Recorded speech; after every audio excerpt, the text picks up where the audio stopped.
Well, hello again and welcome to another episode of Interwoven from The Weave.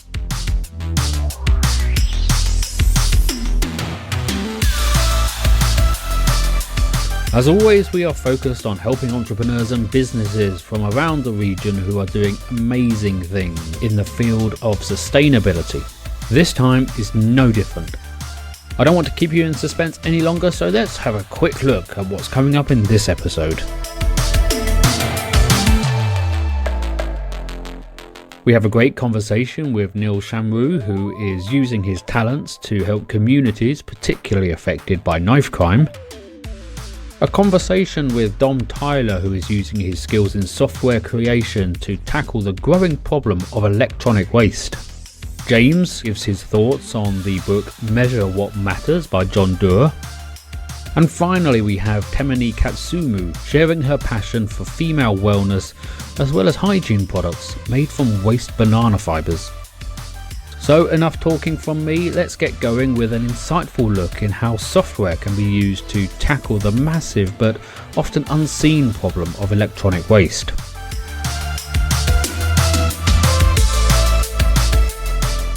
Today I'm really pleased to have a discussion with Dom Tyler. He's a highly experienced software CRM developer. He's been sort of in the local area running his businesses for a number of years. Dom is somebody that I've known, like I say, for a number of years, fully experienced in that area. We will be sort of discussing his journey and some of the things that he's been involved with. So welcome, Dom. I'd like to start off with just a very sort of kind of introduction to how you got into software. How did you get into the world of CRMs and the world of technologies and things like that? What was it that drove you?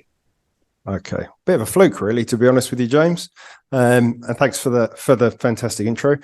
I'll zoom back a little bit, but I'll make it a very brief bio. So I kind of pretty much flunked at school. I wasn't very academic in a classical sense, and then my father had an opportunity to work in Turkey, so I followed out there with him. Somehow managed to qualify as an English teacher. Again, a fluke. Teaching English as a foreign language. Got on well there, but the girl I was engaged with, that kind of fell apart. So I came back to the UK and managed to land a job. You notice the trend here is a lot of flukes. Managed to land a job at a software company in sales. And there was no systems for running my job. And it's quite complex to link up when you're that age, to link up the suppliers and the purchase orders and the customers and the invoices. And there wasn't any type of system for that. So I started picking up Excel first and then Microsoft Access, and Access couldn't do what I needed. So I decided to write my own system bit by bit. And before I knew it, I was kind of coding with no intention of ever being a software developer or any interest, until the development team kind of offered me double the salary to move from sales. And then funnily enough, I said yes. So I did that for quite a while. And then when I met my now ex-wife, she kind of made me more career focused. And shortly after that, I became managing director of that business and moved away from the technical stuff, more to focus on the commercial side of things, which I found a lot more interesting, the grey areas of people versus the black and whiteness of computers, if you like. Okay. So that's where it all started. Yeah, I think everybody's, I don't know, you call it flukes or opportunities, or just things that manifest themselves when they kind of bump into you and you think, oh, that's a great idea. I'll go off and explore that. I think everybody's career is peppered with those particular areas. Well, the business that I'd mentioned that I'd kind of fluked my way into from development into sales, I left there with a lot of skills that I hadn't had previously with regarding kind of automation and managing people and marketing and sales, a little bit of everything. And I thought I could probably go it alone. So I managed to kind of bootstrap the first 3 or 4 months and built a nice system with using some developers in the Philippines and India that I managed to interview. And then just started networking. I think you were one of the first, if not the first people that I'd found on LinkedIn, actually, James, when I decided that was the way I had to go to kind of get my name out there. And then it kind of picked up from there. But then funnily enough, my biggest client from Conclusis, then asked, they were paying me a day rate, and they said, we can't afford this. You're getting paid more than the CEO like this. So we've got to employ you instead. And it was a nice offer, but it wasn't the money really. It was the fact that I was going to and from Africa constantly that was exciting to me. Yeah. So that kind of escalated my skill level even more. And during that period, I was then, I'd reached out to some software developers and got introduced to Gennari as one of them. As part of me actually introducing Gennari to the Africa business. And the previous owner of Gennari was kind of looking to exit at the time that I was looking to get back into running a business. So when I was running the business that I've mentioned at the start, I was managing director, but I wasn't the owner or the chair. But I liked the idea of building something up. And Gennari was in a perfect position for me. I like the kind of the uphill struggle. That's the exciting part. Yeah. And it had one developer and a few customers, and the technology was quite old. And I could see all these challenges, but I could see ways past them. I knew it was going to be a couple of years worth of hard work, but I built up a little bit of surplus from the contract in Africa, the work in Africa. So yeah, that's when I came to kind of buying Gennari. As the aging population goes on, the demographics change, and there will probably be more people going to look to buy businesses, and maybe even people looking to exit businesses as well, because of that maturity of that process. So one of the things that when you're in that kind of mindset about buying another business, in your head, what was that process? Because it's quite a scary thing to do in a lot of respects, isn't it? It's quite daunting because you actually, first and foremost, there's a lot of trust that you're instilling within that particular area, but also you've got to kind of imagine, like you say, you saw the problems and you saw some of the solutions that you could provide. But in terms of that kind of thinking process, what was your due diligence? What did you feel like you needed to cover that made you and got you to that point of comfort to actually make that commitment? Well, once we'd established that there was some interest on both sides, it started out with months and months worth of conversations, general conversations, slightly unstructured, if you like, what the mission of the business was, the history of the business, who'd previously worked in it, what type of customers were interested, why some of the sales didn't work, those type of things. But then over time, it became a lot more structured, and we started putting together lists of things that we want to cover. For example, we spoke about every single customer and every key person at every customer in detail. And so we were meeting at least once a week for 4 to 5 hours at a time for somewhere between 6 and 9 months. So a lot of time went into the due diligence. Obviously that could be compressed, but I think the time between those meetings was time to reflect and come up with new questions. So I think it's a good idea to put that much time in. So that was really interesting because it was giving me an opportunity to ask questions about, for example, what future work there could be. Because obviously when you're purchasing a new business, cash flow is critical. If you're buying a new business that's just covering its costs, you have to think about, how's it going to cover my costs? What am I going to do how's the first 6 months going to go? Can this brand new guy coming in win trust and upsell to them all in 6 months? So coming up with a strategy for every single customer to maximize my chance of having an upsell. So to win their trust and maximize the chance of an upsell, that was really, really important. So that goes hand in hand, obviously, with the financials. So I wanted to understand all of our regular purchases, all of our sales, going back as far as possible, especially the ones we'd lost. I was really interested in the ones that we'd lost and where we captured the reasons for why and what we might have done differently in hindsight to kind of almost help train me for new sales. But my initial focus for the first period of time wasn't to make new sales. It was to get as much as I possibly could from the existing customers. So part of it was the boring stuff, like going through all the user and technical support stuff to get an idea of how au fait with computers customers were, reporting on whether they were even worth keeping in some cases. If they're paying us that per month and spending that much of our time, maybe it's not worth it type thing. A little bit ruthless in some ways, but you don't want to come in guns blazing. She's really in the back foot, obviously being a new face. And then the critical final part, once everything had been agreed, the critical final part was, how do you announce it publicly and to individual customers? And you can't go around to 30 customers in a month, obviously. So there's 3 months worth of organising these visits and sitting in front of them, and you don't know what they're going to say. You promised us this training and we've paid for it, and that's a tricky conversation when you're watching cash flow. So it's very, very difficult, but very exciting, and I could see the potential there.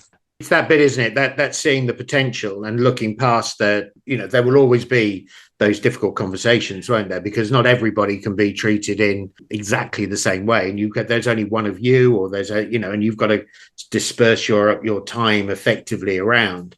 So it must have been, challenging in a lot of respects in that regard. But I guess that what you saw at the end of all of this was something that could take your vision of a business and actually be the carrier of it, the brand that you could see and develop. So what was it then, realistically, looking at that brand development, that you felt that you could make your own, having taken on an existing brand? What was it that you felt that you would be bringing in that would make this unique to you? Well, one of the challenges that Ginori had, and the motivation for the previous incumbent to sell, was that they'd built a hell of a lot of additional features on old technology. This would be akin to me getting a 40-year-old car and doing it up constantly for 40 years, and it still obviously won't be the same quality as what a large car manufacturer can create with 40 years worth of additional technology. So we were left with that 40-year-old car that had a million plugins, but it didn't do a lot of the new stuff. So it had no awareness of things like social media or a lot of the stuff that we take for granted in new systems. So I'd become aware of Odoo, which was the replacement for what we'd done. But I wasn't sure how to handle, how do we take a lot of those enhancements that we created with that old technology, which were excellent, very good. The guy who owned the business for me was a very good software architect, and bring the best bits of those in. So we started to do that and made a couple of good sales in that first year to carry us forward. And then part of my due diligence that I forgot to mention was I was profiling past colleagues, past staff, because there was only one member of staff left in the business. And I had in my mind that probably the place to start for re-recruiting people would be to reach out to people who used to work for us and say, well, we're starting up again. I'm the new guy. Do you fancy having a chat? And the one person who stuck out was the person who helped set up the business in the first place, who's Russell Briggs, who's still with me now. And so he came in, and then that kind of took us to the next level. Then I had a technical person who was there full time and very forward thinking and shared my vision, and we worked very well together. Because this has been a 5-year journey, isn't it? So around that sort of length of time within that, and you've grown the business substantially within that period. And I know that you're working with a lot more customers, and it must give you a great deal of satisfaction to know that that's the journey that you've been on. In terms of maybe one thing that you feel really proud of in that journey, can you grab one thing that you think, I think that really is a statement of success? I think it was learning the new platform that we had no experience with, which is Odoo, which is what we now sell all these years later. Learning it inside out, obsessing over it, and then going to customers and making it sound like we had a lot of experience with it, until I eventually made some sales, and significantly bigger sales than what we'd been making previously. And it was that courage to go in there and talk about how manufacturing worked, having never been in a manufacturing role, but just watched videos and played around with the system, and talk about all these other parts of the system and demo it confidently. I've got to be honest, the first couple of times I did that didn't probably go so well, but you got to fail forward, haven't you? Fail fast. There's a couple of things there, one of which is confidence, right? How valuable that is. And that's something that it can't be taught. It has to be created in your own belief. You invested all of that time, effort, and due diligence into the software, into understanding it, so that you had the confidence to stand in front of somebody, even though it didn't work on the first couple of occasions. I don't know how long it took you to learn about the language and learn about it from that point of view, but I imagine it was a pretty intense process. I think there's a great deal about that from a business perspective. Is confidence is so important, and it resonates, and it manifests itself in our body language, in the way that we talk, and the way that we can actually conduct ourselves. I know that we touched on this, but the key change, or the key area of development, has become maybe more about sustainability concept, this idea of how do we create something more circular? How do we do something? So how did you get from what you were doing within the CRM world and the customers you were working with to recognizing that there needs to be more, there needs to be progression and change within your industry, and you wanted to be a part of that? Yeah, so before I even bought Ginori, my whole vision was to identify an opportunity where we could resell a product, because bespoke work isn't particularly scalable. and it's very expensive to deliver, and there's a lot of risk on individual people. You can't automate bespoke. That's the whole point of it being bespoke. So you charge a premium, but it's still not that scalable, not without a lot of effort and risk. So if you think, if somebody comes to you with a reasonable budget for a bespoke system, that's got to be an opportunity to check out the market. So you look and think, well, why didn't you get something off the shelf? Was it the cost or the features or the advertising? It's something worth looking at. So I've been doing that for every customer, and in every case, I was putting myself in their shoes after they've made a purchase, myself in their shoes, thinking, if I had been in your shoes, I probably wouldn't have actually gone for us. I might have got that off the shelf. So that's not a great option, until we picked up a project for a business called ICX in Whittam, which is very close to where we're based, in ITAD, IT Asset Disposal. So we created this system for them. I thought it was an okay system, but more interesting to me was that the two other systems in the world that did the same thing, I didn't really rate those. I looked at them and I could see I realized what ICX needed. I could see what they were trying to do, and I understood why they came to us. So the obvious place to go is back to them. Well, we're already doing your project. You've committed to us. Why didn't you go with these other systems? And that gave me enough reason to look very deeply into the market. So I started testing the market, talking to potential prospects, finding out what they used, what they didn't like about it, and started obsessing over all the hashtags on social media and learning what all the pains were in the industry, and decided to take the risk and put a significant amount of time, a lot of our own time as well. And this is Russell, who I mentioned earlier, and myself, building this system called Recycly. We're now at the point where we've pretty much finished it in the last week or so, finished what we call the MVP, the minimum viable product, although there's a roadmap for another 3 or 4 years. And we've got customers lined up, ready for us to kind of do everything live. We're actually deploying one now. Back to ICX, we're giving them the revised version of the system. And we've got customers lined up, and we're going to start deploying from January properly. And every deployment's going to get quicker and more streamlined, and then we'll build the business from there. I'm coming at this from a point of view of a complete novice. So what is IT asset disposal? What is it actually do? This is where organizations will have hundreds, even thousands of laptops usually. And every 3 to 5 years, they will want to replace those laptops. And you can't just chuck them in the bin. I mean, there's a couple of reasons you can't just chuck them in the bin. Firstly, it's a bit of a stupid thing to do. But also there's a lot of toxic waste there. That's called e-waste. 55 to 60 million tons of e-waste a year globally is just stuck into landfill, which is shocking. That's 80% of everything that we could have rescued has actually gone into landfill. That's toxic for the environment and the air and the water system. So even if there was no other reason to do this, reducing that effect, it would be pretty amazing. So ITAD businesses are the ones who will collect those, but they will also destroy them responsibly. So they will either refurbish them, or they'll destroy them, or they'll harvest the parts. But the critical bit is the hard drives. That's where the data is stored. So if you've got military, schools, hospitals, anywhere where there's confidential information, banks, it's absolutely critical that that stuff is destroyed properly. But the hard drive can still be left usable. So it's quite a unique industry. They've got 2 sales pipelines.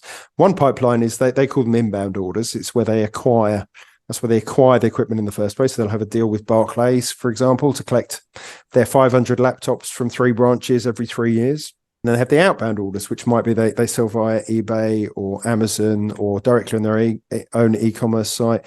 And then the bit in the middle is where they do all the processing. And they might give money back to the customer. They have a contract for that. So there's actually a lot of parts to that. And it's quite a complex business setup. And I felt, having understood that the other 2 pieces of software out there didn't cater for it sufficiently. They left a lot of manual processes in the middle. And I could see how that we could solve that with years and years of effort, which is what we've put in.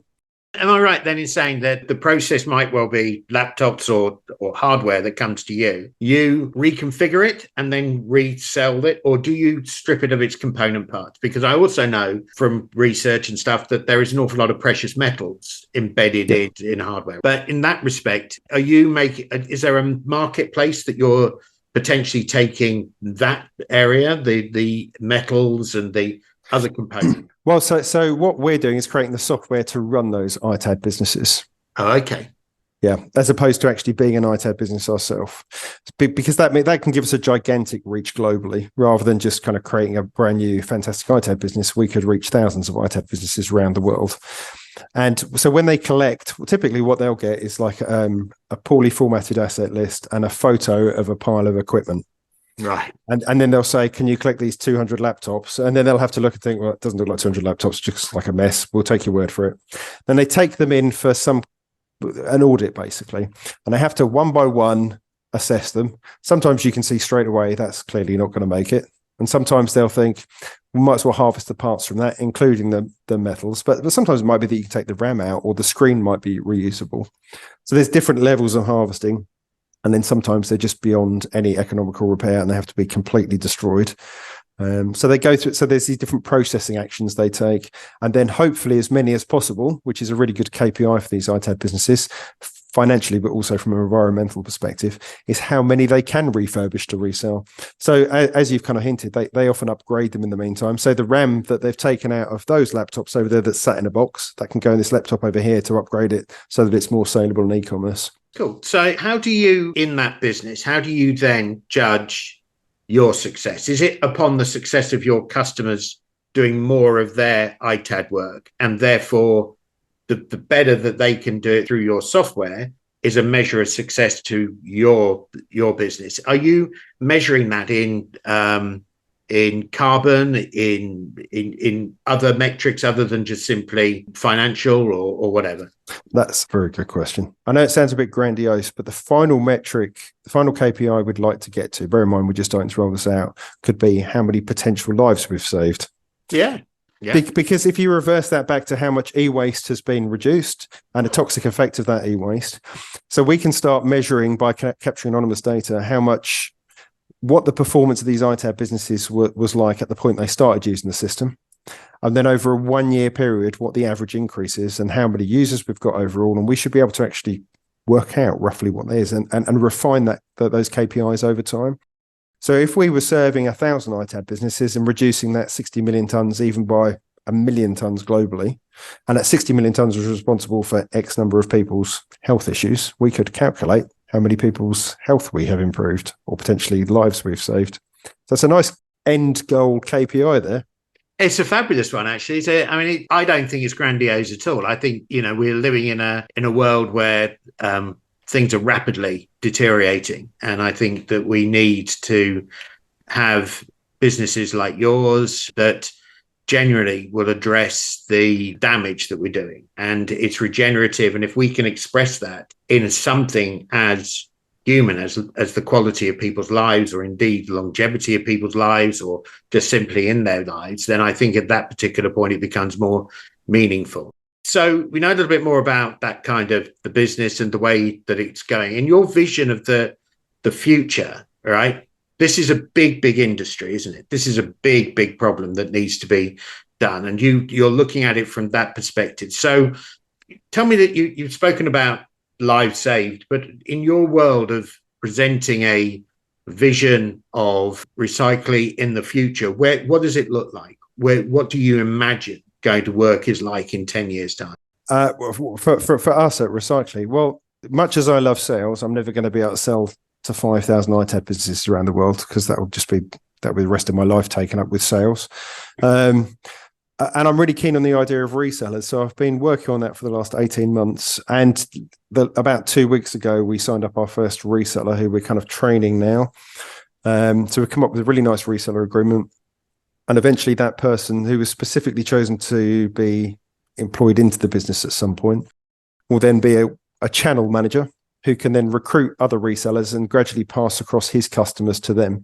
So the idea is that they'll have their own customers and will effectively be selling Recycling to them to sell to their customers, and they'll take a little bit of the upfront fee and some of the ongoing costs to support their own customers. That's the only way we're going to get gigantic reach, which is what we're aiming for. So we're obviously starting in the UK. We've identified Germany and the Nordic regions and then the rest of Europe, and then other English-speaking countries, probably leaving America till last because they've got quite a lot of competition there, even though we don't rate that competition, as I said earlier. Still not worth going there until we can knock them off their pedestals comfortably. Yeah, brilliant. All right, excellent. We do love to hear about ambition, particularly ambitious businesses within the region. So I think, having that mindset is hugely encouraging. Dominic of 19 years of age, right? 18, 19 years of age. What advice do you give him in this world of business? Stop picking fights and making trouble. Concentrate on your career. Don't put bad stuff into your body because it slows everything down. I don't know. I'm quite happy with the way it's gone, to be honest. I think I've got the right balance. I'm quite happy with the balance of risks that I've taken, and I've learned to become. I quite enjoyed the journey of development, knowing now that the things I did 5 years ago I would do better now. I find exciting. I don't think I would have wanted a further push. Because the journey is the exciting part, isn't it? So yeah, I probably wouldn't. I probably would have just said treat my body more sensibly than I did. I've always exercised, but I countered that with other stuff. So, quick fire round. Just some personal questions. Favorite band? Guns N' Roses. Guns N' Roses. Okay, excellent. Last TV box set or movie that you watched that you thought was really good? I only watch stuff with the kids, really. Normally action films and things like that. So I can't think of one, I'm afraid. Well, I saw a post on LinkedIn where you were recommending The Founder. Was it The Founder? Oh, The Founder. That's fantastic. That's brilliant. Yeah. Because I actually then went off and looked that up and I watched it. And I thought it was absolutely cracking. Couple of things I thought it was really good as a demonstration of innovation at that time from the brothers, but it was also ethically quite a challenging film as well. Favorite book? Do you ever get a chance to read, listen to books? I listen to a lot of books. I really like Black Box. Actually, I was going to say Black Box thinking, but if I had to go all the way back to the roots of what changed my thinking, it would be the E-Myth Revisited. I would still, if I had to give one book to my 19-year-old self, it would be the E-Myth Revisited by Michael E. Gerber.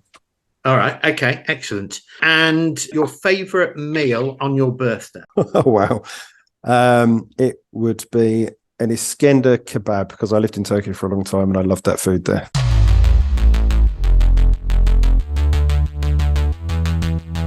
Dominic started his journey as a creator of content management solutions for companies. Then turning his sights on electronic waste is just the sort of entrepreneurial vision I love seeing in my time working for The Weave. Considering he's looking to expand, I can't wait to hear the continued news of the positive impact that he and his team is going to make. The fact that he wants to be able to measure his success in lives saved is another testament to his ethics and vision. Up next, we have James talking about the book Measure What Matters by John Doerr. Welcome to The Weave's Interwoven book review. And we try to bring you book reviews just because we firmly believe that it's like having a mentor in your pocket when you read. It's like delving into the minds of the author and certainly drawing into their wisdom. So in this particular review, we're going to look at a book written by a guy called John Doerr, and it's called Measure What Matters. And it was published by Penguin. And it's a real sort of kind of idea to this whole concept of OKRs and the idea that it can drive growth. And on the book, in the cover, it says it can, create a multiple of growth within anything that we do, maybe but as much as 10 times more effectively than if we don't have this kind of goal-setting mindset. So in Measure What Matters, the author, John Doerr, has masterfully presented the concepts of OKRs. It's a method pivoted towards propelling businesses and startups to achieve their goals. So Doerr, he breathes real life into what can be a daunting world of goal setting. And ultimately, he does this with the narrative built around real businesses, the anecdotes and invaluable lessons learned from industry and from the leaders within those industries like Intel, Google, and as much as LinkedIn as well.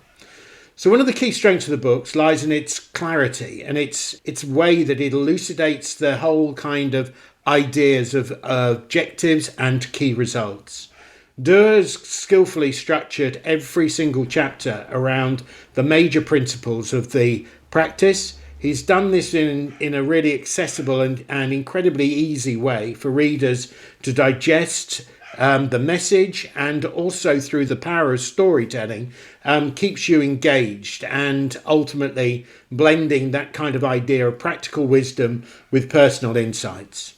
So the book is not just a book that is a guide, it's an essential aspect of learning this particular process and really engaging with this particular idea of really sort of kind of setting these particular goals, looking for alignment flexibility and agility between that area, and the power of making things transparent. Beyond its sort of industry applications, or indeed the world of startups, the strategy is often, readers have a chance to revamp their own personal objectives and goals as well. I used this massively when I came to doing my master's degree. I set out what really mattered to me in terms of which particular modules I was taking, the kind of results that I was striving for, and within each module, what were those particular results, the kind of outputs that I was actually aiming to achieve. So Measure What Matters is not just a book, but it's an essential guide for everyone looking to bring that kind of alignment and flexibility into their whole mindset. So it's a must read as far as we're concerned for anyone who wants to drive their business forward and improve their productivity, improve their growth, improve their mindset, and ultimately kind of maintain that idea that goals are not just simply quantitative outcomes, they're qualitative, and they ultimately can be shaped by the narrative of the business. So when we're kind of thinking about the goal setting environments, and we use traditionally those SMART goals, the specific, measurable, achievable, realistic, and timely outcomes, they can sometimes become burdensome by their sheer inflexibility, and they can lead to feelings and a sense of failure or not attainment. So in this particular way, the OKR model embeds that more aspirational voice within the business, but it also gives you the opportunity to engage with a tool that has a degree of dynamism within it. You can push the boundaries more, and you can readjust your aim at any particular area, but you're always aligning yourself to the clear North Star that you're aiming towards. And I think that's where the real power of it is, from the point of view of a startup, and ultimately from the point of view of that aspirational entrepreneur. So the recommendation is Measure What Matters by John Doerr, New York Times bestseller, OKRs, the simple idea that drives 10 times growth. And we believe that it ultimately does. So good luck, good reading, and we'll catch up next time.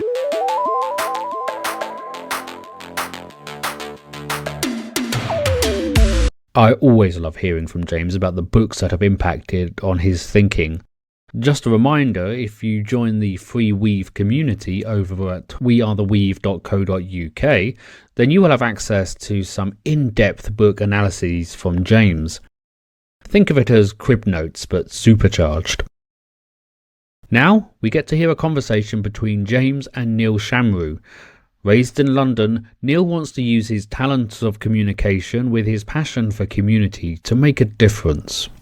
Today we're going to be talking to an entrepreneur from the University of Essex, one of the student entrepreneurs that we've worked with over the past, and somebody I think that you'll find really inspiring in terms of what he's achieved, his passion and his enthusiasm for helping and supporting the younger generation. So without much further ado, I'll introduce you to Neil. That's Neil Chamroo, who basically, like I said, was at university, is now graduated, and he's on to the next stage of his education and also the next stage in the development of his business and his business idea.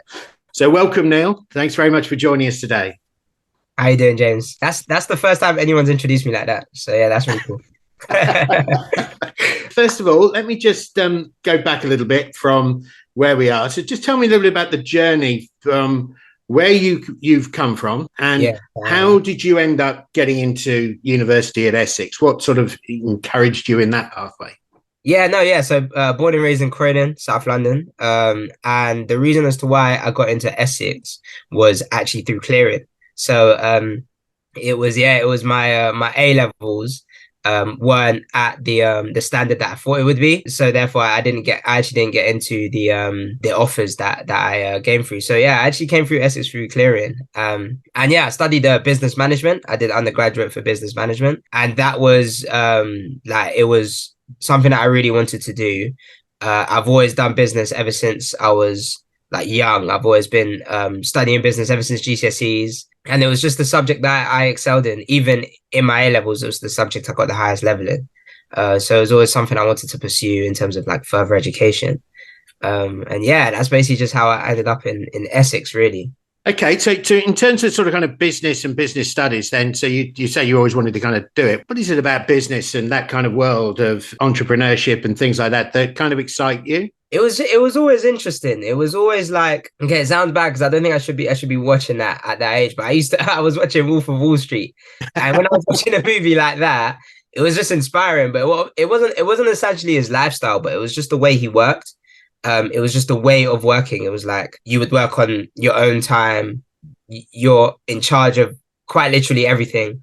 Like you own everything. And it was just fascinating to me to be like, I have the ability to go and do that. Like that is a space where I can operate. That is someone I can be. And I guess just holding on to that belief and that hope, just being someone that, you can own things. You can run it the way you want to run it. It's not always go into an organization and working by their standards. You can create your own and be your own organization.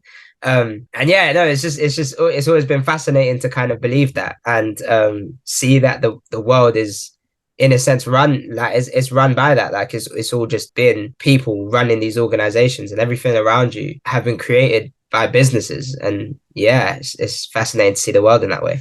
Excellent. A lot of what you've done in the past and what you've been involved with has been, to be fair, quite serious stuff. The things that you first came to us about were youth violence and knife crime and wanting to kind of get that. But you've worked with people, young people, and you've positioned yourself in that mentoring leadership role. What qualities in yourself do you feel maybe that you have that gives that role some grounding emphasis in your life? What is it that you really enjoy about it, but also why do you feel qualified to be involved in it that way? Yeah. So I've been a mentor, like a qualified youth mentor, since 2021. That's when I was starting my kind of journey of working with young people and working in schools, working in alternative provisions, working in community centers, summer camps, all these kind of provisions where young people are just based and situated. And I think ever since I was young, my parents have been fostering, so I've always had a little foster sibling. Yeah, whether it's a brother or a sister, I've always had someone who's obviously going through that kind of foster system.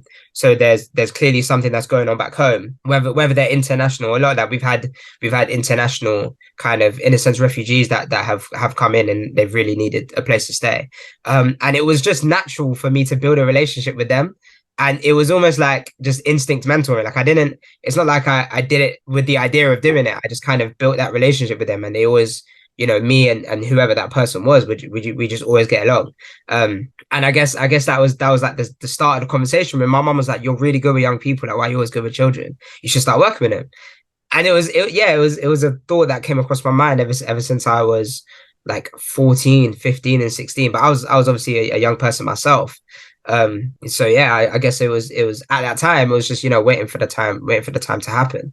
And it's strange, like that kind of conversation, the idea of working with young people, was left when I was doing my A levels and I was, studying business at university. It was kind of a business mindset. It wasn't, what do I do with my business? It's just kind of learning everything about business, everything about the business world, and entrepreneurship. So I didn't have an idea in mind.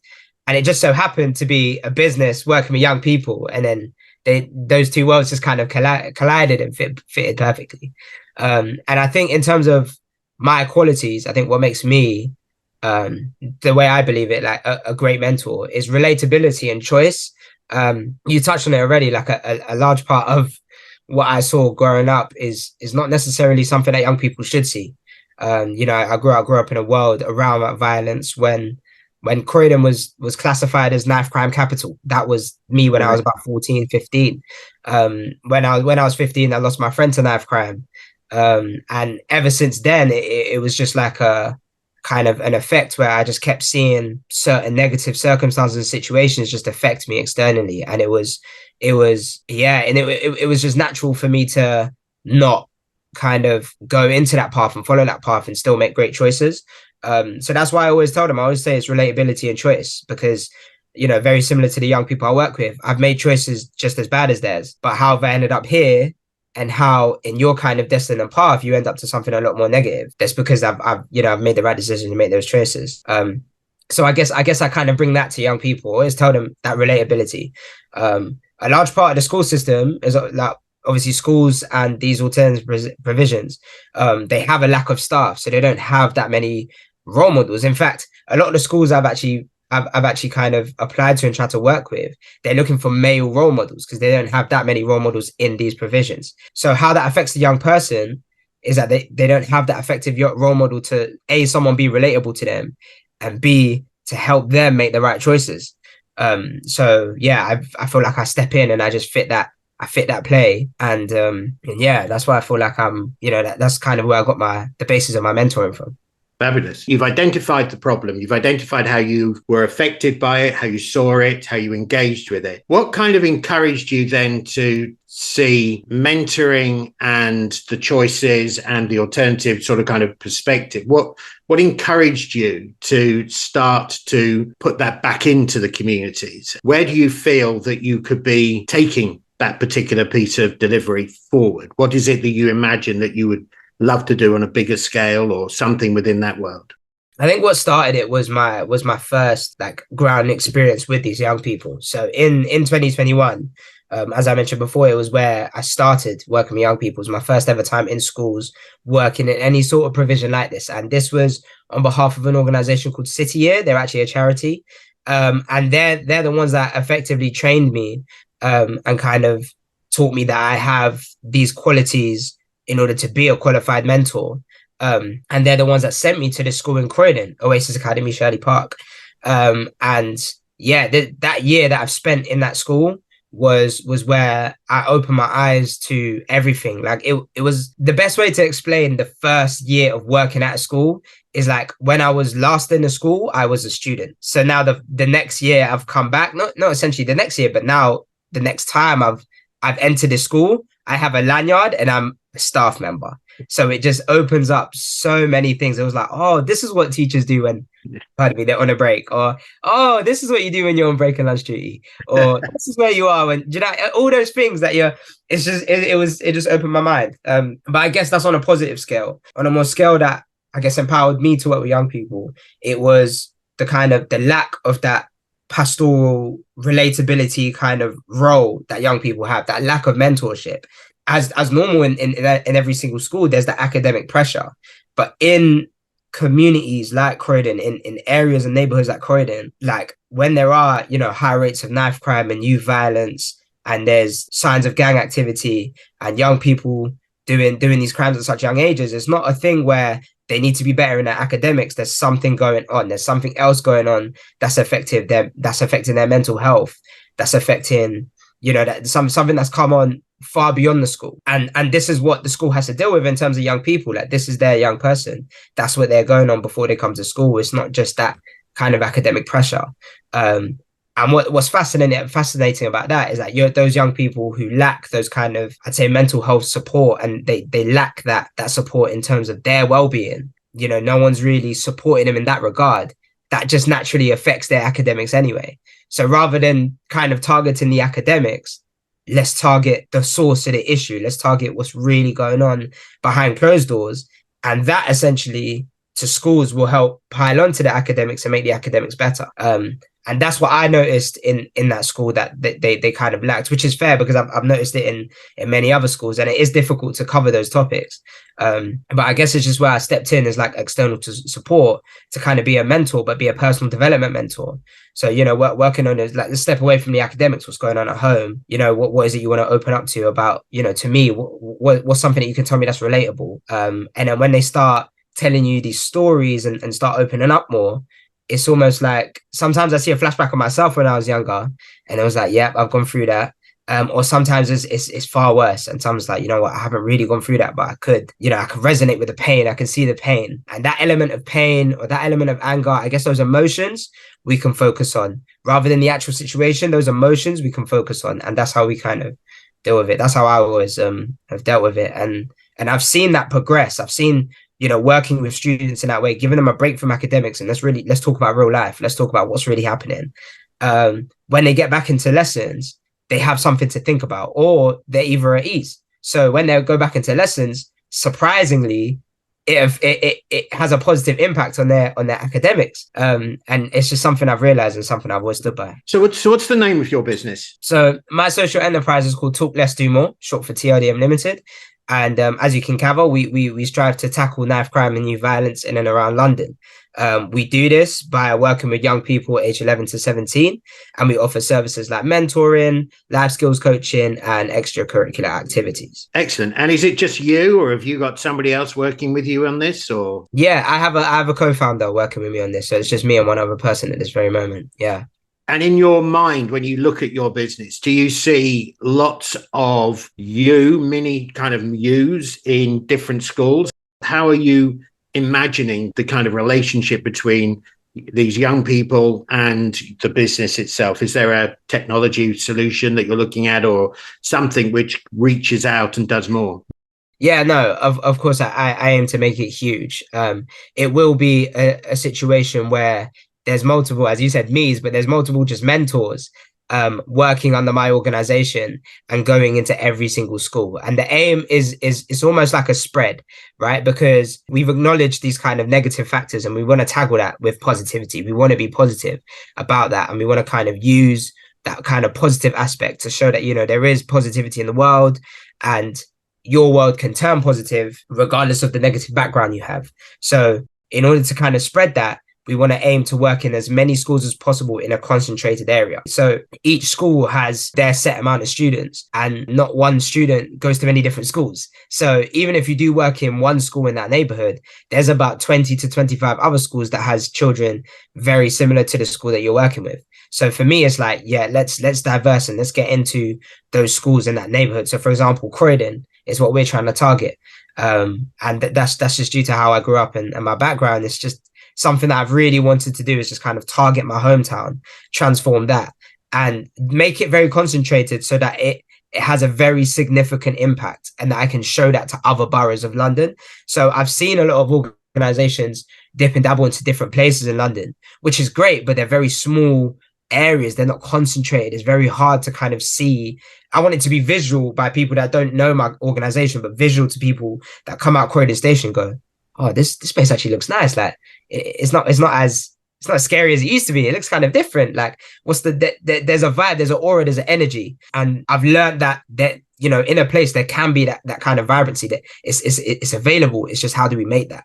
And with Croydon right now, it's like deadpan. With Croydon right now, like how me and my friends see it now, it's just like, oh, Croydon, okay. Like, oh, where we going? We're going Croydon. Okay. Like, it's never like, oh, what, we're going Croydon? Okay, cool. But then there's other areas which have this issue, but very vibrant. Like there's Hackney. Hackney is like home to a really vibrant, like obviously it has its issues of knife crime and youth violence, but it's such a vibrant, fun place. Like there's stuff to do in Hackney. It's amazing. It embraces all these cultures and there's that element of you can go out and have a good time. In Croydon, it's like, yeah, I want to be back home by 8 p.m. Like it's different. So it's kind of, you know, like in terms of the bigger picture, it's the community that notices there's a change in Croydon. There's people going into Croydon showing there's a change in Croydon. And essentially everyone in and around Croydon will have that narrative that Croydon's changed. And that's what I aim to do. So I aim to really concentrate my focus in one borough, make that a standpoint and be like, well, you know, Croydon's changed differently. Like, oh, there's this organization that works in every school. Talk, let's do more. Next thing you know, we're in their borough and it comes to a borough of Lewisham or borough of Hackney and all these other areas that have these issues. So that's basically the way I see it growing. It's just growing.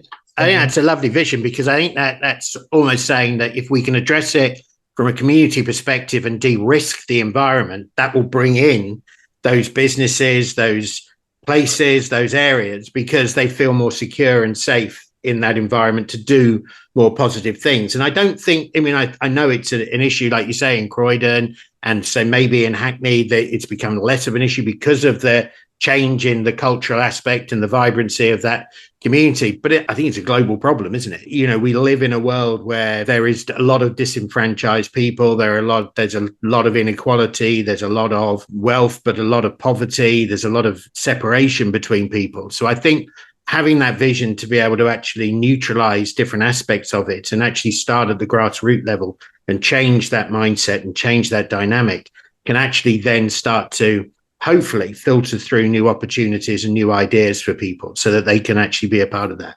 So that's really good. I know you had a busy summer. I just wanted to also kind of touch on this because last time we spoke, you were very enthusiastic about it. And I loved this idea of travel, broadening our minds and doing different things and that kind of stuff. So you were in America and you did a summer with Camp America. So just tell me a little bit, first, what made you want to kind of do that? Secondly, what do you feel that you learned from it? And is there or are there things that you can now think about and apply into the world that you now kind of imagine? Yeah, definitely. So yeah, Florida was amazing. Like I always say this to my friends and family, that you know how no one says, you know, the grass ain't green on the other side. That grass is green. That grass over there is greener pastures that I've never seen in my life. It was beautiful. It was amazing. And I'll tell you why. So what actually made me do Camp America was multiple things. I mean, I've always wanted to do it ever since I turned 18, 19. And I guess now with you know, uni ending and I've graduated now, and I have this long summer. In a sense, I'm able to do it financially and I'm able to support that. And I want to summer away in Florida. I want to see what, you know, what it is like in America. I just thought it would be a perfect opportunity. But I guess what picked the camp. So there's multiple camps. There's loads. They're all over America. Like the reason why I picked Florida was, one, it's heat. I love the sunshine. I love the summer. I love the heat. So I did want to experience that. 2, I've heard many things about Miami, really wanted to visit there as well. And 3, the reason why I picked that specific camp was to see how the dynamic of the young people that I naturally work with will affect the young people over there and how I can kind of change it. And I guess the dynamic over there was their wealth status. So a lot of the young people that actually attended that summer camp, they had to pay large heaps of money. So these kids were very wealthy. They came from really wealthy backgrounds. But I guess, yeah, the reason why I picked that was dynamic. It was like, look, I work with students who come from a deprived background. I work with students who have these issues that they, you know, and this culture, this very London culture.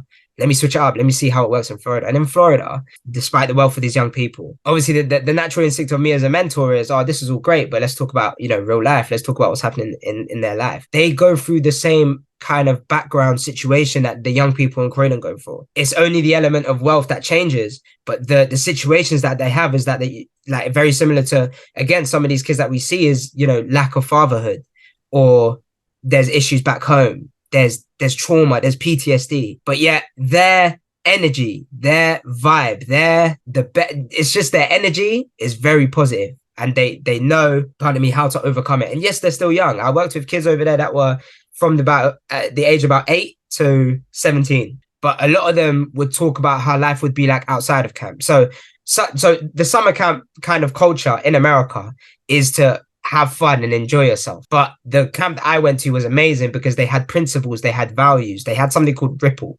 And that would be their values, where it's like respect, integrity, play, positive thinking, leadership and engagement. It's these core values that they bring to these young people, regardless of you having fun. Like I'm just here summer camp, I'm just here to have fun, but they still integrate these core values and these core principles, and the young people learn it. So they always come up to me like, that's not very Ripple. And I'm like, wow, you actually like care about these principles? Like it's interesting. But yeah, it's just the vibe and energy. And I guess that what that taught me was that I don't think it's about the weather. I don't think it's about the wealth. I think it's just about the energy that these young people have and the energy that the summer camp is built on. It's built on those core principles, Ripple, but it's also built on, you know, having fun and being a child again and not being scared about what people think about you. You can sing, you can dance, doesn't matter. And I think it's just being a kid again. In London, I was thinking, how do I kind of process that and put it in London? And in London, I think it's more extracurricular activities. So getting them out their shell in that way. And how do I integrate that in TLDM is to enforce like a system, a program for my extracurricular activities that integrate these outdoorsy activities and let the young people be themselves, to basically teach the principles and the core values of TLDM to the young person, not through, you know, one-to-one strict mentoring, also through a fun way. And that they may be able to process it that in that way as well. And it was fascinating. So do you see sort of kind of like TLDM sort of operating these kind of things in the UK at some point would be kind of exciting if you, in that regard, of putting together summer camps and that kind of thing. Yeah, honestly, I would love to. I'd love to have a half-term camp or summer camp. Now, see, these American camps, they were sleepaway. So you're with your young people 24/7 on camp. Like, you live on camp, you eat on camp, you sleep on camp. I don't think they have any of those summer camps in the UK. But if I'm able to make that happen and have a 24/7 sleepaway summer camp or half-term camp, even for a week, and we can enforce these core principles and integrate like the outdoor fun. The young people they're not allowed their phones in summer camp. They're not allowed their phones. So their phone gets given to the members of staff, and the members of staff process their phone and lock it away. They don't have their phone for 3 weeks, 2 weeks, depends on their thing. No phone. All it is just people in the summer camp, the energy, your own energy, and the activities. That's all it was. And I didn't even hear, like, a lot of the young people, I didn't even hear them speak about, I can't wait to go on social media right now, or I wish I can go on TikTok. Never heard it. It's like when they got their phone, they're like, oh yeah, my phone. But they'll put it down and carry on playing outside because they have that energy of playing outside. And a great way of bringing people together is instigating activities where people feel connected. So how is that kind of thing engaged with in the camps? They had a system called cabin cleanup. So all the young people, there'll be 12 of us staying in the camp. So it'll be me, another mentor. So that's 2 members of staff, and then 10 young people, 12-year-olds. They were essentially in year 8. They were quite young. The dynamic of the young people in these cabins, they've placed them so that they're not normally kind of someone that they would interact with in school. So these young people are all so different. So after breakfast, they would come back to the cabin and they'd all have a chore. And that chore, all those chores accumulate to cleaning your cabin to the best it can be, like cleaning that cabin. So whether it's shoe rack, whether it's doing the beds, whether it's cleaning the rafters, all these really independent skills that these young people are learning, for one thing. And 2 is teamwork. And 3, it's also compromise. It's like, oh, I didn't want to do the shoe rack today, but I did it yesterday. So, or I haven't done the shoe rack, I don't want to do the shoe rack because it rained, but I'll do it because, no one else wants to do it, so I'll do it anyway. So there's that element, you see that element of young people go through that. Like, you see young people go, you know what, you don't have to do this chore, I'll do it for you. And it's just like, wow, these young people are just growing.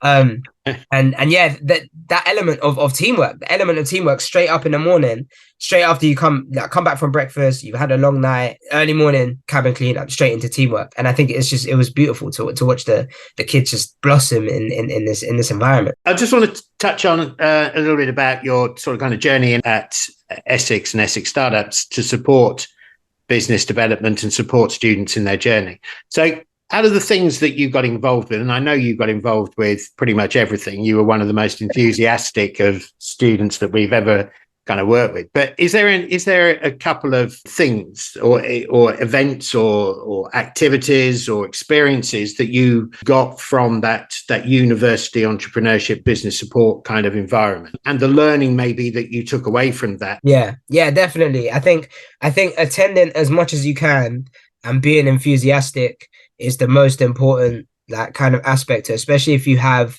a vision and if you have a dream. And I believe in discipline. So I believe discipline helps you kind of achieve those dreams. So doing what you you need to do. And for me was coming into Essex Startup. So that's the first, that innovation center, that was where it kind of kickstarted for me. That's where my dream started to come about, and I can kind of see, piece the vision together, and I guess piece the journey towards that. And I guess in my normal course of business management, it would give me an amazing insight of all these modules, accounting and finance, management, and ethics, and all these core business, all these core kind of modules, which were just knowledge, and I believe in knowledge is power. So the more I know, the better. But there was one module that stuck out to me, was management psychology. So it was about learning about the psychological aspect of the organization, is what people go through, the human behavior, human emotions. And I translated that to the business because, one, I really always wanted to study child psychology and kind of understand young people better, and in a sense upgrade my skill set in terms of working with young people. As I said, like the more I know, the more I feel like I can implement a strategy and work with these young people way better. And then I also took that to Essex Startups. So in Essex Startups, I booked an appointment with you, James, in like 2019, like maybe the first year. And I think I've come up with some horrendous business plans, horrendous business ideas where James is like, yeah, no. And I'm like, yeah, because what you do is, you know what, you wouldn't tell me no, but you would say, work on this, think about this, think about this. And when I realized there's a huge list of things to think about, I think maybe it won't work. So then I'll come back the next year with another kind of business idea. And I'll come back the next year. And that next year was 2021.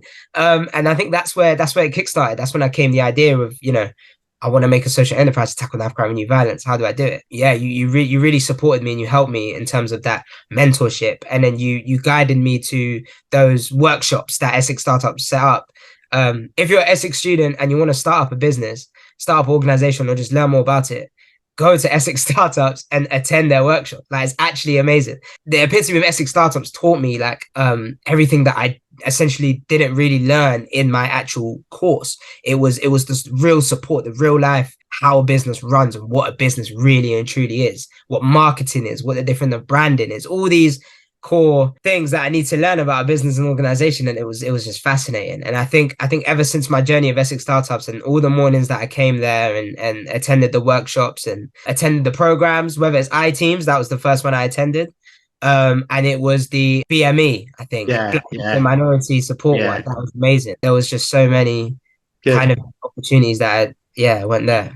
Amazing. I mean, as a testament to the team, I think that's phenomenal. And obviously, we'll share your thoughts and everything with that. But I think it's a testament to you and that participation idea and that enthusiasm of engaging with everything and taking on board things as well, which I think is also a really encouraging sign. So I think it's great that that you've done all of that and you've been a part of all of that.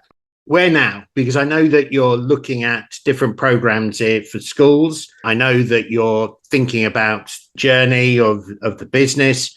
So where now for Neil in 5 years from here? In 5 years, I aim to have multiple projects running in terms of Talk Less, Do More. And we'll be in schools, we'll be in the community. It could be in alternative provisions. I guess it's wherever the young people are situated and whatever client we land in terms of, working in that school. You would not only see us present in that school, but you would see us broadcasting and marketing those things that we're doing. So for example, a school project, if we're in a school running life skills coaching and we're teaching that syllabus that we have, we will run a project or a fundraising event or anything to support us and the school to work together, and we will record those projects. We'll broadcast those events, and we'll show you, we'll really publicate and show you guys what we're doing in, what we've been doing in those 5 years. And yeah, it's being prominent in Croydon. It's being that, building that face of Croydon, knowing that that's Neil Chamroo. He's the founder of Talk Less Do More, and he's in Croydon. Just knowing that it's about Croydon and learning about Croydon.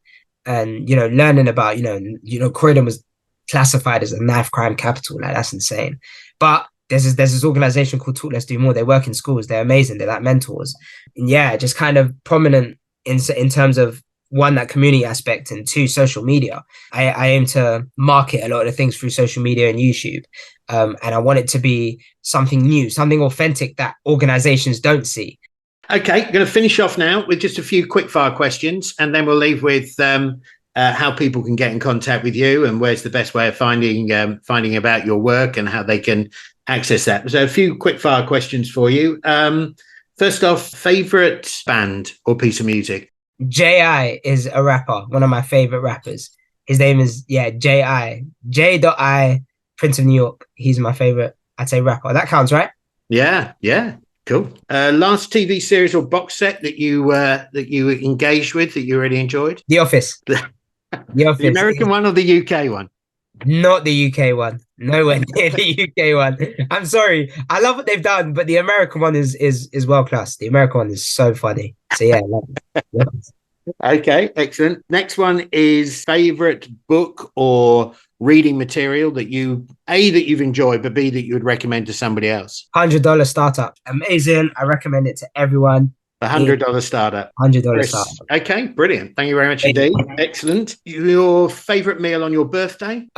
It's rice and lentils with chicken curry. Excellent. It's cultural, but yeah. Hot and spicy, or? Oh, of course, yeah. That's the Mauritian way. That spice is, that's mandatory in the food. You can't really get away from it. Yeah. All right, excellent. Okay, all right. Final bit then is, how can we reach you? Amazing. If you want to reach out to me, just search my name, Neil Chamroo, on LinkedIn. That's me personally. And if you want to reach out to the organization, then just drop me an email at seaway@tldm.info. And tldm.info is also our website if you want to look up on our website.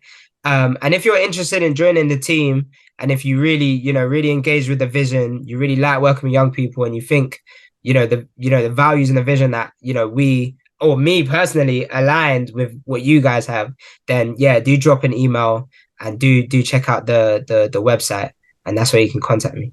Excellent stuff. And people can reach you through the Weave as well. Amazing. Thank you. All right. Okay, Neil, thank you very much indeed. That's been brilliant. Perfect, James. Thank you so much.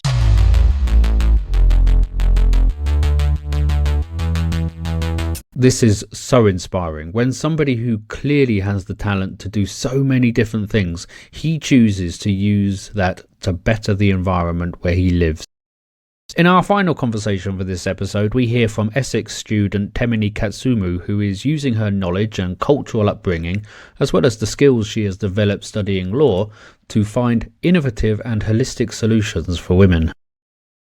I'm delighted, absolutely delighted today to be talking to Temini Kasumu, who is basically one of our students at the University of Essex. And we're going to talk a little about her journey, but she's got an amazing business, which we want to touch on and talk a little bit about the impact and the way that business really wants to achieve something fundamental and important. So without further ado, welcome. Thank you so much, James. No problem. Thank you so much for being a part of it.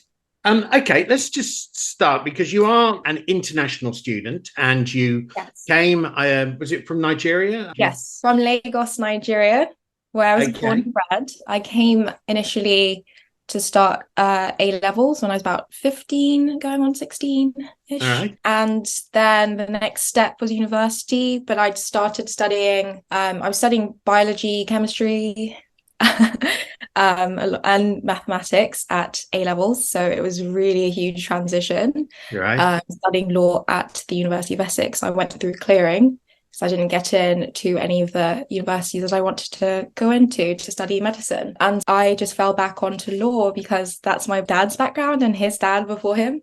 And my brother studied law as well. So is my younger sister. So it's just in the family. Yeah. So I thought it would be like a really comfortable safety net. I'm happy I studied law, especially at the University of Essex, because it was just a really enjoyable experience for me. And I feel like it's such an inclusive space as well.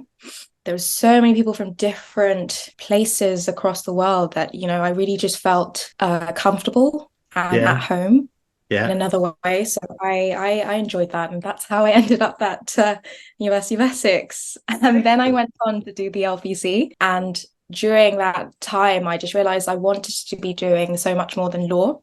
And that's when I had my first meeting booked in with you. You spoke adequately about law being a family business, and something maybe that there was the familiarity about. Yeah, my dad had a law firm in Lagos, actually. So it was always the thing where I was supposed to go back to work there. Yeah. My brother works part-time at my dad's firm. And my sister works at another firm, but I think she does a few things now and then with Kasumu and company. But I just never really wanted to do that. So I was really exploring my options. I wasn't too sure about anything regarding entrepreneurship, how to get started. I remember some of the ideas that I brought to you, and we just went over those, and it was really fun to see. I didn't think I'd be on this path now, but that's life.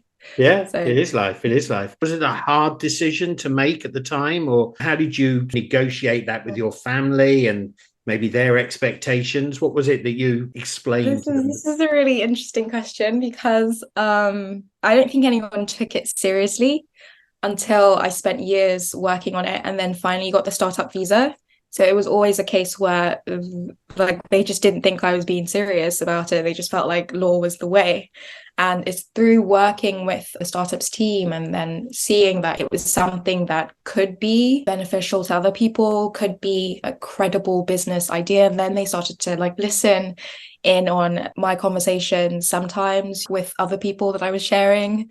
And then like we had some sit downs and we talked about it, and they were just so supportive once they figured out that this is something that I'm really passionate about. This is something that I could potentially do and do very well, because they are very supportive. They've always supported me through everything. It's just they felt law was a safer bet. I needed to complete the process of becoming solicitor because I've studied law. I've done the legal practice course, but you still need to get a training contract here or do law school in Lagos or Abuja or anywhere else and then qualify through that route. So they just really wanted me to do that. And since I didn't do that first, it was a thing where they weren't sure how safe it was, me going out in there, like out into the world without having a fallback. And that was their major concern. But otherwise, they are very supportive. I love my parents. Excellent. The journey today, right? So we've gone through that transition. We've gone from law into entrepreneurship. Give us a flavor of some of the highlights of that particular journey and what stands out as something that maybe that you're really proud of, and also something possibly that you feel like you would have done differently at that point.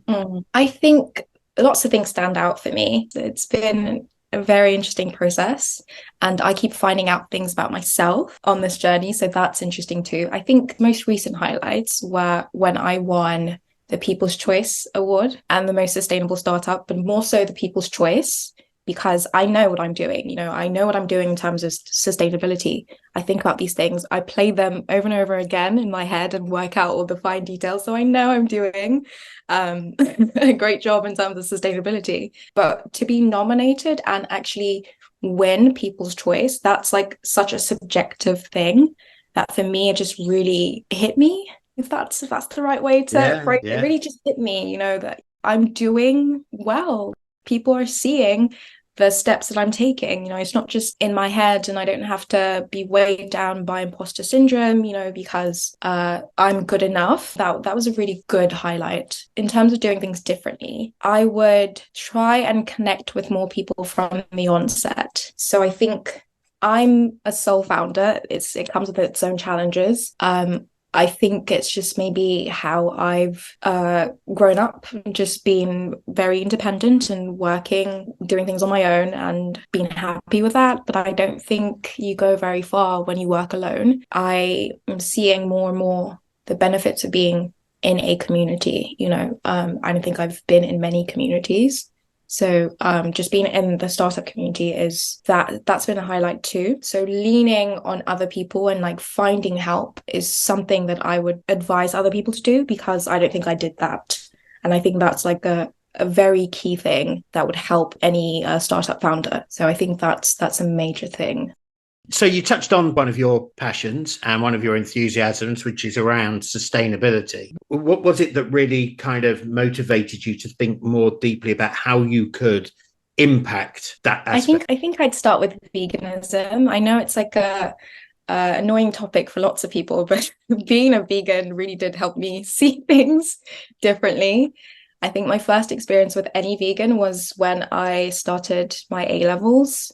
So that was here. And there weren't a lot of options in terms of food and things like that. There's lots of ice cream and milk options and lots of burger choices, just lots and lots of stuff now that weren't available then. And it was just a very odd thing to be doing back then, that I thought anyway. Then at the University of Essex, yet again, here we are, I met someone else.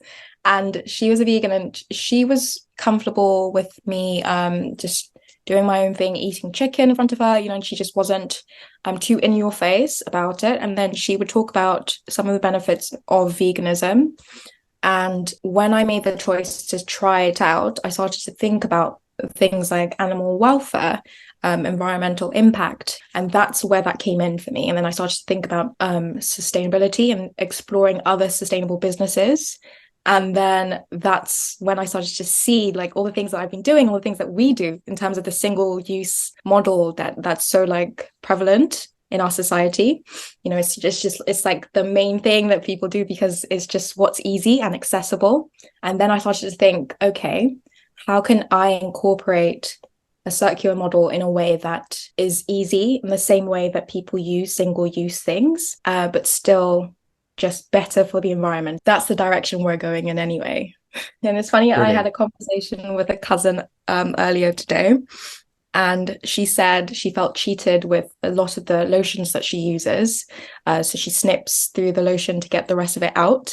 And I thought, okay, so that's also the plastic and then wasteful in another sense as well in terms of the product.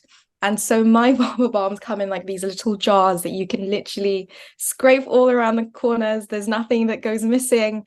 You know, just use it, getting more out of, you know, whatever you're buying. And also engaging more with what you're buying. When you buy a refill, you have to fill that back in to the jars. That concept, I really did want that to be something that became more commonplace. There's lots of elements with EAR. I could talk about this forever. Okay, so let's talk about EAR. Let's talk about your business. First off, let's spell it for everybody because we're a podcast. Okay, so how is it spelled? What does it mean? And what does it do? Okay, so EAR is a play on the word Mother Nature in my native language, Yoruba. But I'm actually from two tribes, so I'm Yoruba and Ishekiri. And they're both tribes in Nigeria, but Yoruba is more prevalent. It's one of the three major tribes that we have. EAR, being related to Mother Nature, was just keying in on using nature to create products and then giving back to nature in terms of how we sustainably consume things in the sense of making compostable packaging, you know, or reusable tins where we're not throwing away after each use, that kind of system. So that's what EAR is about in terms of the name. And I really wanted to link it in, but it did start out being Eid. I don't know if you probably remember it being Eid, which was a play on the word ogede, which means banana.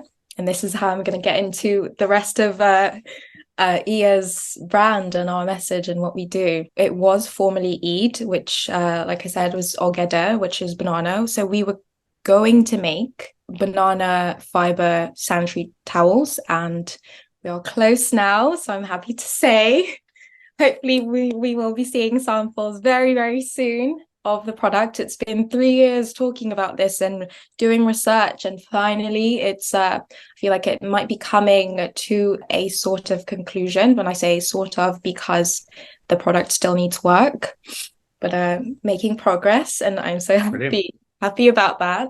We will be making sanitary towels out of banana fibers. We also make herbal teas to help ease period pain and PMS. We're also going to be releasing another tea to manage hormonal imbalances. So that should be another focus that we gear into eventually. We make a vulva balm, so for vulva care, and then we will have other products in the line, but we are starting with just a couple of products for now, and seeing how our customers react to them, you know, and seeing how we can do better. There's a theme there, which is obviously the circularity that comes from. Yes. We want to use the banana, and I'm right in saying that the bit of the banana that we're using is the bit that would normally get disposed of, composted, or just add to CO2 in terms of the way, and you're using it and repurposing it from that perspective, which is hugely valuable.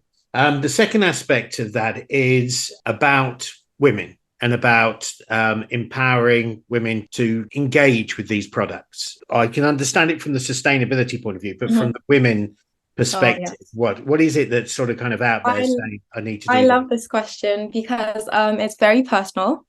I used to have terrible, debilitating period pain. I couldn't do anything, and I went to doctors and I was prescribed painkillers. That didn't work. And that's not to say Western medicine isn't great, it is, but you know, there are elements, you know, where herbalism and holistic alternative medicine can also really help. You know, so I don't think we need to forego ancient methods and ways altogether, we can pretty much have a beautiful marriage between the two. So by that I mean Western medicine, Asian medicine, African medicine.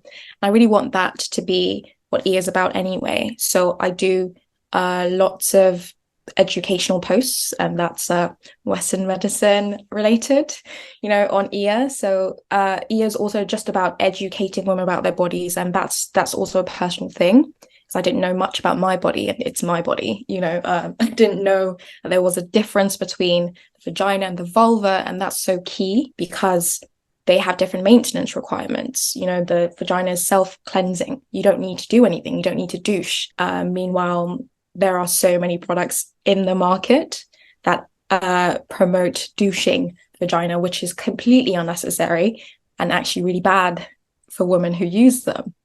So it's things like that, pushing products that we don't need, number one, and also products that are harmful to our bodies. So I want to do away with that. I want EA to be the space where we educate women about what's needed, what's not, what's optional, and can give you a pleasurable experience if that's what you're looking for, and things like that. That's my main focus. So it is very personal. It started with me having period pain and consulting my mum about the other herbs that she was exposed to growing up, and she suggested Igedija, which is grains of selim. So I say the African name because that's how I started out knowing the herb by. And then, so it's called grains of selim in English, and then also hibiscus. That was also recommended by her. And then I added in chamomile and some Ceylon cinnamon, which is from Sri Lanka. That just really added to the blend. It made it not just in terms of the ingredients that were being used, but also the taste. So lots of people like how it tastes. And that's another thing that I've experienced personally. When you want to have a herbal product that is proposing to help you in any way, it just tastes very disgusting.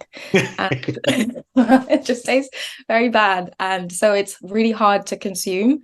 I didn't want that to be the case. I wanted it to be a case where people were happy to drink it because I knew that they would actually drink it and it would then be able to help them.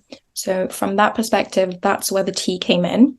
I felt I really just wanted to offer a holistic service. I didn't want to just have sanitary towels, because the menstrual cycle is not just about menstruation, and we only tend to focus on menstruation and ovulation, which is when we get pregnant. So when we are having visible signs that something's different through bleeding, or when we can give back to the world in terms of childbearing, and so I wanted to talk about the in between, the what comes after ovulation as well. So the luteal phase in preparation for menstruation. To talk about the follicular phase, so which often coincides with the menstrual phase where you're bleeding and then carries on afterwards. So things like that were very, very key for me because I was going through them. I'm going through them. So I like the whole idea of women-made businesses, women for women, so you understand that we go through it, so we understand it, and that's why we're so passionate about it. So it's not to exclude men, it's just to say, oh, I hear you, I see you, I get it, because I'm going through it. So that kind of message. In terms of the work that you're doing, say, for instance, back in sort of Nigeria, you're engaging with the supply chain out there, obviously the banana sort of kind of plantations and various other things. I guess a lot of the tea content is coming from domestic sources, and that is a lot of the educational process as well, giving back to young women in your country. That is the plan. Yes, that is the plan. I am trying to raise more funding so I can actually do something and not just be talking, because I feel like that's so key. I have recently engaged with Environmental. They're a sector from a company called wen.org in the UK, and I was offering some tea samples because they made a post about the stats for women going through menstrual pain, and nothing's been done about it, and I wanted to offer some of the menstrual support teas for free so I could give help in that way. So I'm not really making a profit currently, but I don't think it should stop me from giving back. And maybe that's just the person I am. But yeah, I can imagine when we do start to make profit, it's been a dream of mine to give back to certain causes. I know I've spoken to you about things like VVF, so vaginal vestibular issues, where there's I don't want to be too graphic.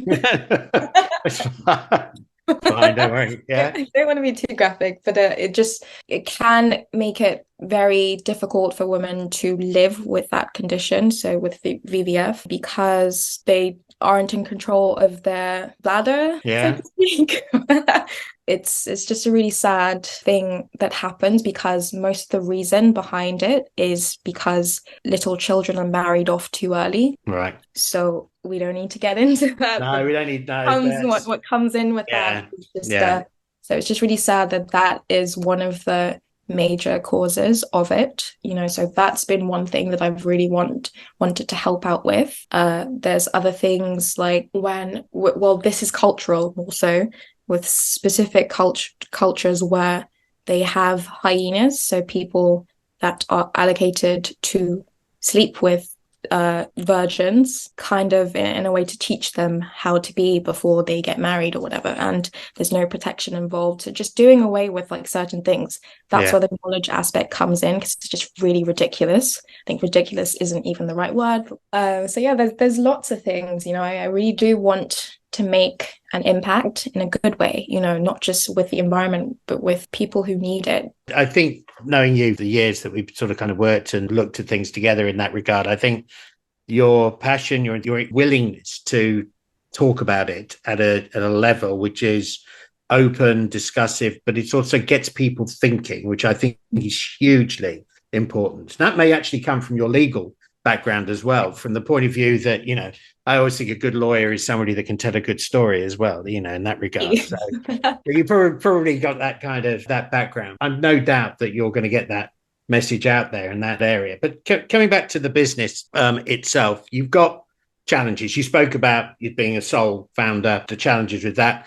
Yes, it's revealing, you're aware or quite self-aware about your strengths and your weaknesses within that. I can think that your strengths are the passion, the enthusiasm, the visual aspects as well, the brand, which is a very beautiful brand to look at and to engage with. Where in that kind of scheme of thing do you think to yourself, these are areas potentially where there are weaknesses in what we're doing, and these are the spaces that I would like to fill? I think I'd start with marketing. I recently had a social media manager. So it was a company that I was working on. I'm not going to say the name of the company. It was they focused on affordable social media representation for smaller businesses, and they make it affordable. And I just was really unhappy with the process, but it taught me so much, because I didn't see a lot of things that they raised, and just creating content and the schedules of that. So I think marketing is one thing that I would need to focus on. And then PR.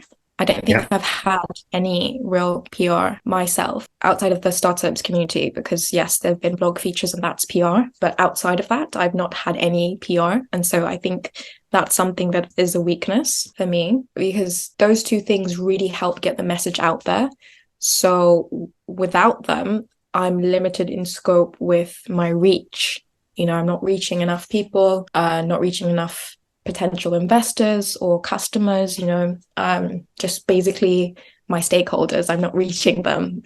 And so that's key for me, I think, in terms of filling. I need to fill that gap. I think also just sourcing funding. I applied to quite a few funding applications. I think I've done about 7 this year. And yes, it's just dealing with those rejections. Sometimes it can be hard, but it's just reminding myself why I've started, where I want to go, and just pushing through. You can't always have everything, but you do have to work what you do have. So I lean back on that a lot, and it's been helping. I think without a shadow of doubt, when you look at it from the point of view of handling rejections, because everybody goes through this funding process, and we're equally in that stage with our development where we're pitching to people, where we're pitching and tendering for work, and we're doing various different bits and pieces, and a lot of it falls on stony ground, and you'll think to yourself, how do I keep going? And you're looking at the bigger picture, which is really, really important to understand that if we keep that North Star in focus, I think that's the bit that will really help us overcome and push the boulder up the hill a bit more. It is challenging, but again, the community side of it, I think, is really important. I love that you've mentioned the community aspect, because so one day when I had a particularly challenging time handling not submitting an application, I was very convinced that, that was the end of my journey, because I was just so exhausted with lots of things. I spoke to Magda, who's also with the Weave. Yeah. Special shout out to Magda as well. And she just really helped me see things in a different way. So connecting with people is so important. I had my sister there with me, and my sister's usually able to get through to me. But that day, something just wasn't clicking in her, in how she was speaking to me. And I don't know why, but it's just one of those things. So I went on a call with Magda, kind of like mentorship that I have with you. And we just spoke, and I just felt so much better. And I remembered I had a North Star to start with. So she's phenomenal when she does that. But yes, you're right. I mean, the community side and having that around, is that something again with the Essex startups team that's there? I think they've done an exceptional job when it comes to building and starting to build that community. I know COVID and lockdown and the campus. Even through COVID, it was incredible. It was incredible because I started working with the Essex Startups team during COVID. So I can imagine what it was like before that. It was incredible, and it still is incredible. I still have support. I think I'm 5 years post-grad almost, and I'm still receiving support. So it's pretty incredible. I love it. There's always something going on as well. And I think, again, a testament to the team, the university, for recognizing the value of an entrepreneurial outcome when it comes to graduation as well. And it wasn't like that in many universities 10 years ago.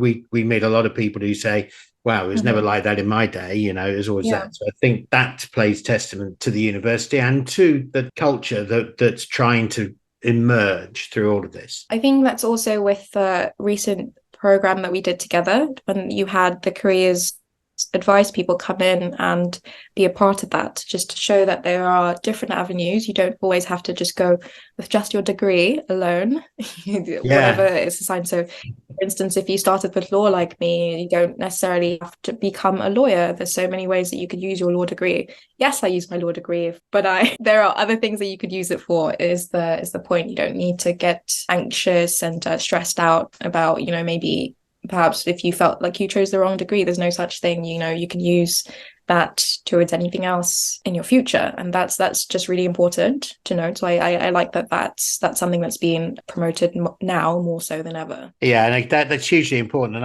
I think I found that personally when I went through my own career transition, was how does one utilize skills and qualities that you've got from one industry or one environment, and how do you reshape them, make them relevant for new development and new ideas? And I think you've got that mindset to be able to say, I have these skills. What does law teach me? The disciplines of, the academic disciplines, the rigor behind it, the detail that you kind of immerse yourself. So just tell me a little bit about the future. What would IA look and recognize as being a successful business in 5-10 years' time? I think if we became a household name, that would be pretty great.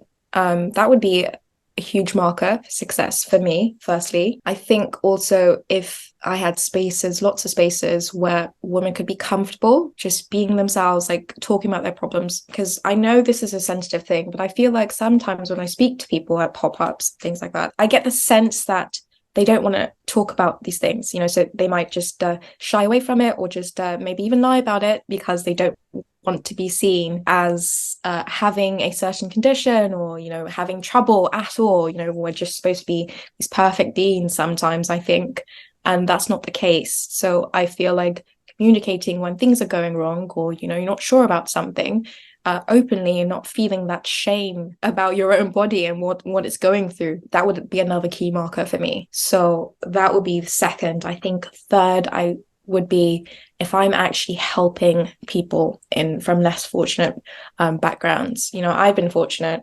My dad has paid for my education. It's been private education, and he's still supporting me now, even now. So I think another key marker for me would be to help other people. I haven't had everything that I want in life. No, by no means. I'm not rich in that sense. No, that would be nice. Yeah. No, that would be nice, but no. So to help other people who basically a lot of times have nothing, that would be another key marker for me to say, yes, EA has done what I wanted it to do. That's the future of EA for me. So those three things are really important to me. Finally, I would say convincing people to change their mindset about the single use structure economy that we have going on, is people to think, oh, I can do this instead of this. Even if it's more difficult, I would be happy if, because of EA, people felt, let me actually do this extra step just because it's better for the environment, that kind of thing. Or people thinking, how can I offset my carbon emissions today? And then for EA to have a system where we help with that. So I've bought from this company before. It's a yoga company, and they plant a tree for you with every purchase. That's amazing. So if I could have something like that, where I'm helping my customers as well without them thinking too much about it, they're just buying one thing and I'm helping them offset their carbon emissions. Total, those four things would mean success in a really big way for EA. I think there's a couple of things there. I think I love this idea of a brand becoming more than just simply about selling product. It's about providing a safe space for its community. It's about opening up conversations in different ways. It's about educating people and changing their mindsets about what they're doing. And I think you've got all of that. I always remember for me, there are kind of four key areas of brand, or three that you focus on, one of which is purpose, being central about what it is that you're actually trying to achieve with all of this. And I think you've got that clarity within your mind. I think it's about community as opposed to customers. I think customers live in our communities, but communities go beyond that remit. And I think it's about technology as well, because it's the way that we can facilitate all of this good stuff going on. And it's the narrative that overrides that whole thing. That then becomes the brand, to the way that we want it to communicate. If I look at a brand and it's got those elements and it's talking about things in a very humanistic and emotive way, for me, that's hugely relevant. And it's what we do in our accelerator programs. It's what we do with a lot of the stuff, is get people to start talking about those conversations in more meaningful ways. You touched on one of the weaknesses I don't think I mentioned. So technology, I think that's another thing, like utilizing it in the way that is great for growth anyway. Yeah. I don't think I use it as it should be used. I think that's another thing I've learned. It's massively challenging for a lot of businesses, because every business, we believe every business this day and age has to be a technology-based business. It has to embed technology into its processes in order to create efficiencies and room for it to grow and for it to scale. But it has to be manageable and directional within the business. So in other words, it's not just about bolting on something. So what we're trying to do within the Weave is build up a toolbox of technologies that people can tap into, whether it's AI, whether it's platforms, whatever it is that we've got access to, that we can share within the community and say, look, just dip in. We can run events through our AirMeet platform. We can facilitate other things, through AI technologies that we've got. Okay, quick fire round. Favorite band, favorite bit of music? 1975, favorite band. Oh, excellent. So they're very relevant at the moment, aren't they? Favorite box set film that you last saw or engaged with? In the cinema, Equalizer. Super great. Loved it. Right. Okay. Yeah, I enjoy those films enormously. Favorite book, last book you read, or favorite book that you would recommend? A favorite book, I would say The Power of the Subconscious Mind, or Atomic Habits. Yeah, right now. And that's just because those are the most recent ones that I've read. I like each book I read in succession. It's my favorite book for that time. Lovely. And I feel that the next question is going to be a nice sort of kind of vegan sort of outing, but the meal that you would like to eat on your birthday. Oh, egusi, and I had that on my birthday. My birthday was last week. And what was it called? Egusi. So it's basically a soup. It's a Nigerian meal. It's a soup made with melon seeds and some spinach and tomatoes, or less so for some people, onions. It's just really delicious and lots of spice. Excellent Good stuff. stuff in there Good too. stuff. All right, Temini, thank you very much indeed for your time, and thank you for being on the podcast. Just the final part of this, how can people reach you? Where's the best place to get hold of you? So I think Instagram at the moment, or email. So you can reach me at weareia, spelled EIIA. That's on Instagram. And then also on our website, you can reach us through the chat function on our website. And our website is called weareia.com. And then also by email, hello@weareia.com. Just make it very easy to get in touch with us. So we are Mother Nature is the idea.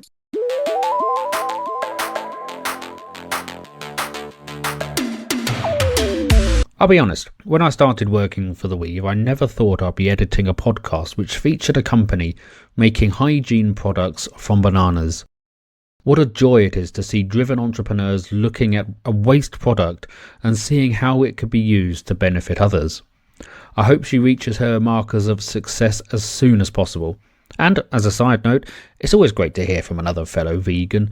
Not only is she making business decisions that reflects her commitment to people and the environment, but she is living that in her daily choices.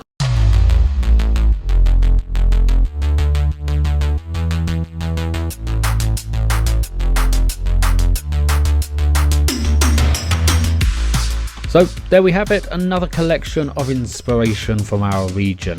As I mentioned before, we have a free community that can be found over at wearetheweave.co.uk, which has so much to help you in your entrepreneurial journey. Myself and James look forward to seeing you there. Obviously, we'll put all the links to everybody that spoke today in our show notes, and I just wanted to take the time to thank all those who have taken part in this episode. We've got a great show for you coming up next time, including a conversation about a talking therapy you may never have heard of, so stay tuned for that. Anyway, I've been Adam Roxby from The Weave, and I will see you on the inside.